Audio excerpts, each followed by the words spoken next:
ایک خوبصورت جوان تھا، ایک عورت کا دل آ گیا اس پر۔ یہ یاد رکھ لیں، ہم لڑکوں کو منع کرتے رہتے ہیں، لیکن ہمیں گھر کی بچیوں پر بھی توجہ دینی ہوگی، ہمیں ان کے فون پر بھی نگرانی کرنی ہوگی، ہمیں وہاں بھی غور کرنا ہوگا۔ اس لیے کہ اگر کوئی بچی گنجائش نہ دے تو میرا خیال ہے کہ لڑکا جرأت کرنے کی طاقت نہیں رکھتا، تو وہاں بھی ان کی اماں سے کہے کہ پابندی لگائے، بچی کسی کا موبائل لے کر کے کہیں اس کو استعمال تو نہیں کر رہی، اس پودے پر بھی توجہ دے، درخت بننے سے پہلے اس کی بھی نگرانی کریں، یہ بھی بڑا ضروری کام ہے۔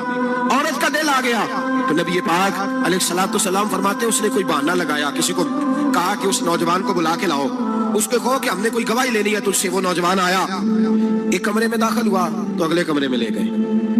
وہاں داخل ہوا تو اس سے اگلے کمرے میں لے گئی، وہ داخل ہوا تو اسی طرح 7 مکفل کمروں میں لے گئی۔ میرے کریم رسول میرے محبوب پاک علیہ السلام فرماتے صحابہ کو سمجھا رہے ہیں میٹھے لب و لہجے میں، فرماتے جب سب سے پچھلے کمرے میں لے گئی تو ایک لڑکا بندھا ہوا تھا وہاں رسیوں سے،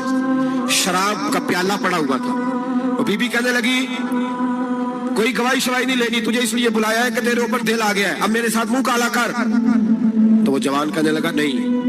میں نے اپنے نفس کو پاک رکھا ہوا ہے، میری نظر بھی پاک ہے، دل بھی پاک ہے، اور اس کی برکت یہ ہے کہ رب نے میری روح کو بھی پاک رکھا ہوا ہے، تو میں یہ حرکت نہیں کر سکتا۔ پاک لوگ پلید کاموں کی جانب توجہ نہیں کرتے،